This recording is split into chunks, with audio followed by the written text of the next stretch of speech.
Hi, welcome back to Bytes and Bourbon. I'm your bartender, Sean Kalinich, and tonight we're going to look at the second of 3 recipes that I'm going to be talking about pre-Black Hat and DEF CON. This one's actually called the Two-Factor Master. This was another name that popped up when I reached out to the Twitter community, the platform now known as X, and asked them to name the original, the Rootkit Rye cocktail that we talked about in the last video. One of the suggestions by the Twitter account Mostly Peaceful Bourbon came up with the idea of the Two-Factor Master, and that resonated with something I'd been thinking about, which would be a mix of bourbon and rye together, not necessarily at a lower proof, but looking at kind of some of those higher proofs like we talked about in the last video, where you have your full proofs and your cask strengths, anything that's above 100 proof or 50% ABV. So with that in mind, I started with kind of the blend that you find from High West, which is the Rye. However, this is unfortunately much lower. It's, I believe it's 96 proof or 46% ABV. So that was under my criteria. So we set that one aside, and I focused on a couple of my favorite expressions. One is Knob Creek's Cask Strength Rye. There were 2 of these. There was one that's listed as bottled in 2009, the other 2010. That's the one we have here. And then Booker's. This particular Booker's is actually called Pigskin. It was their 2020, their 3rd expression for the year 2020. It's hard to find, as is the Knob Creek now. Both are kind of they're special. They were relatively easy to find when they first came out. Now they're getting harder and harder to find. So one of the things I wanted to test with this one was to see if perhaps there was a way to find out what made the magic work when I mixed these 2 together. And what it is the matching of the ABV. So find something that's a similar proof to put it in there, so one is not going to overpower the other. That's kind of the big thing there. And then of course, when I was first coming up with the idea, one of the things I looked at was actually trying to blend a scotch with a bourbon or a scotch with a rye. And I got to tell you, after a few tests and different cocktails, that was about as ill-conceived an idea as allowing Disney to buy Lucasfilm. But of course, we moved on, and like I said, I ended up with an idea for mixing bourbon and a rye together. I think those 2 complement each other the best out of what I have in the bar, and I moved forward with that. Now again, the whole concept of the 2-factor comes from 2-factor authentication, which is an older version for what we now know, multi-factor authentication.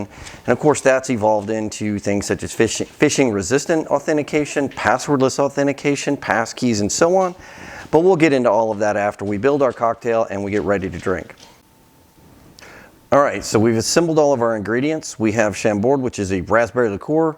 We have a simple syrup. This is actually a monk fruit simple syrup. It's a little bit thicker than your standard.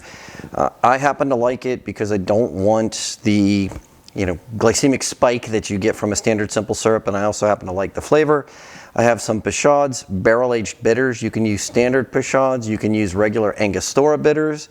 I have sweet vermouth, and then of course I have my bourbon and my rye expressions here. So we'll go ahead and build this. Now, one of the concepts around this cocktail, you can actually mix it any way you want. You can dump all the stuff in, but I wanted it to look complicated, but not really be complicated. There's a lot of moving pieces here, but when you really get down to it, it's a fairly simple cocktail and close to what I would make when I make a raspberry old fashioned. So we'll start off with our Chambord. We're gonna use a ½ ounce of this.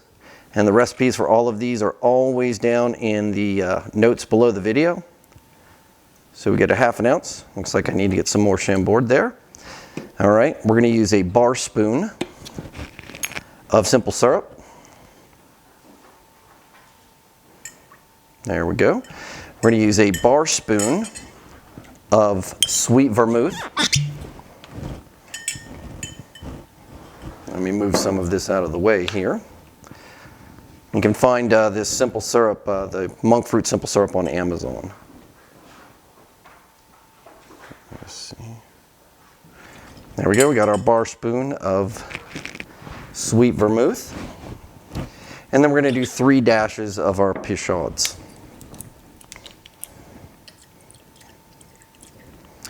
All right. Maybe a little more than 3 dashes there. All right, now I'm going to fill this with ice, because what I'm going to do is I'm going to chill the main ingredients. This is kind of like your environment, And then we're adding in our two-factor authentication last, which is going to be our bourbon and our rye component. So we'll be right back with our ice, and we'll finish up this build. All right, so we've got our ice, including our big rock in the glass, and we'll go ahead and stir this base cocktail. We'll stir it for about 20 seconds. I wouldn't stir it any less than 20 seconds because that'll give you some good dilution. Sometimes I stir it for longer. It just really, like I said, I wouldn't stir it for any less than about 20 seconds just to get some of that ice to melt in there and dilute those ingredients.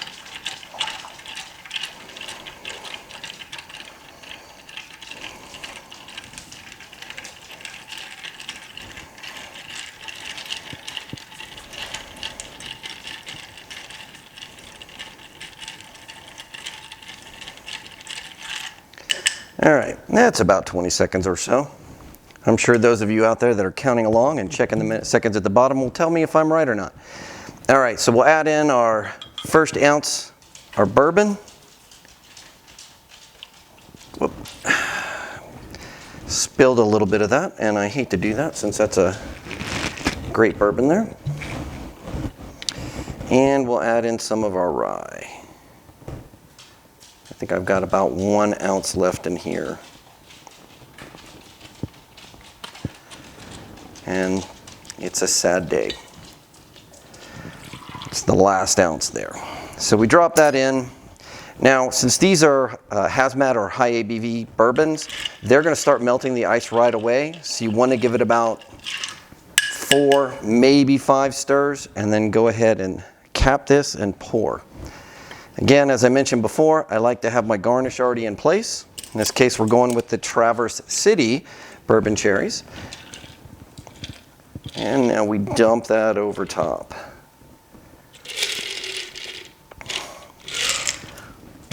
And there you have it, the two-factor master. A great cocktail, has a great flavor, also a good explanation of two-factor authentication and trying to put it into a modern or any kind of advanced authentication, trying to put it into a modern environment. All right, so I'm going to clean up here and we'll be right back. All right, so we've got our cocktail. Now let's get into a little bit more detail about multi-factor authentication and just authentication in general. So modern authentication comes from kind of a challenge and response. It's going to ask you, okay, who are you? And then you're going to say, I'm so-and-so. And then it's going to say, okay, prove it. And then you give a password. That gives you access to get your keys so you can access all the information that you need to access. That, however, is very insecure. One, some people might not have a complex password. You have to maintain complex password. You have to keep lists of passwords that people shouldn't use, like password 1, summer 1999, or whatever it is. And it becomes an administrative overhead. Now in the more modern world, you have things such as phishing, where I send you a link, you go in, you open it up, and it says, hey, I really need you to authenticate to prove who you are. You type in your account, your username, your password. Now I, as an attacker, have it, and I use it to log into your environment. Hence the advent of the, two-factor or the second factor of authentication. Your first factor is your username and your password. That's the challenge and response. Now it says, okay, so I kind of think I know who you are. Prove it to me again. Pretty much like walking into an office. Let's say you have a key to get into the front door, and then there's a guard on the inside or somebody on the inside who says, hey, show me your ID. It's that second piece to confirm who you are and you are where you're supposed to be. 99% of the time, these are easy things to implement. Where they become difficult is when you add an extra level of complexity from a user perspective, and it may make them shy away from wanting to use it.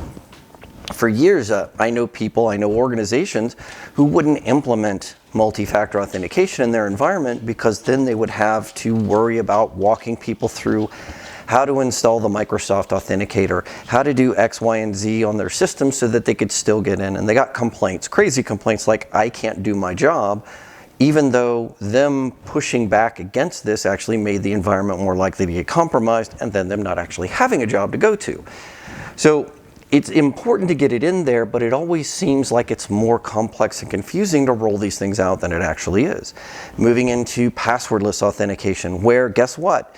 It's not just you type in a password. Maybe instead of typing in a password, it sends a signal to something you have that an attacker might not have, And then that's where the challenge and response happens on it. With Microsoft, this is, hey, if I'm going to do this, it just pops up on your phone because that's the registered device that proves you are who you are.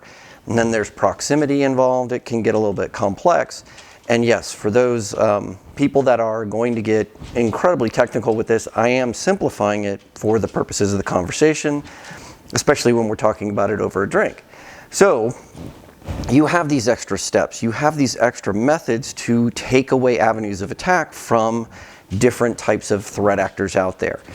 There's still the possibility of session hijacks. There's still the possibility of token theft and all of those things that exist when you're talking about that second factor or that multi-factor authentication. So from there, we've gone from single factor, username and password, to single factor plus something else, an SMS code, a text message, a voice call, whatever, that now we've moved into passwordless authentication where you never even type in your password. You just authenticate because I send you a pre-planned code that then you type in, and it makes it less likely that an attacker has that. If they try and send that kind of telemetry on to a server, you can implement things like canary tokens to say, hey, wait a minute, you're not supposed to be here. There's conditional access policies which say if we get an authentication attempt from a device that's not registered, a device that's not compliant, we're going to reject it.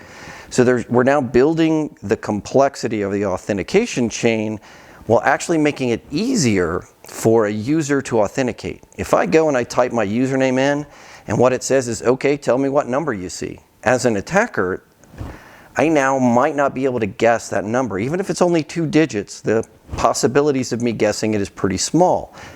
But a user looks at their phone, says, oh, the number is 64, types in 64, hits enter, boom, I'm in.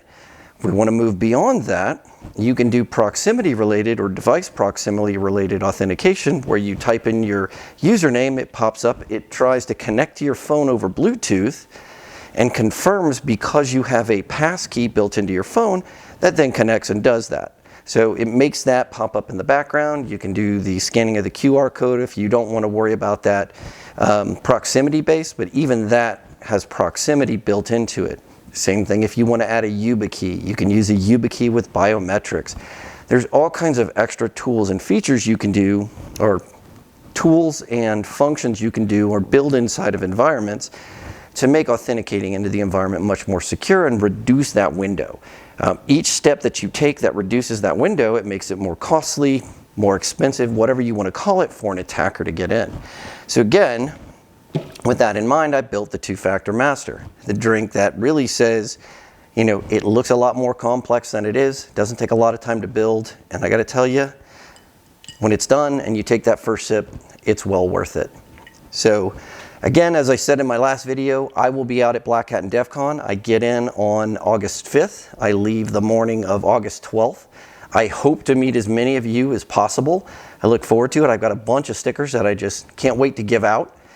And hope to talk to you guys about pretty much anything. You want to talk about whatever topic comes to mind. Like I said, I only have a couple of topics that I don't like to get into, but I'm happy to talk about pretty much anything else. You want to do it over a drink or even just standing in a line, I'm happy to talk.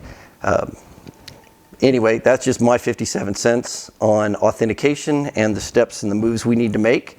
So thank you for watching. Cheers.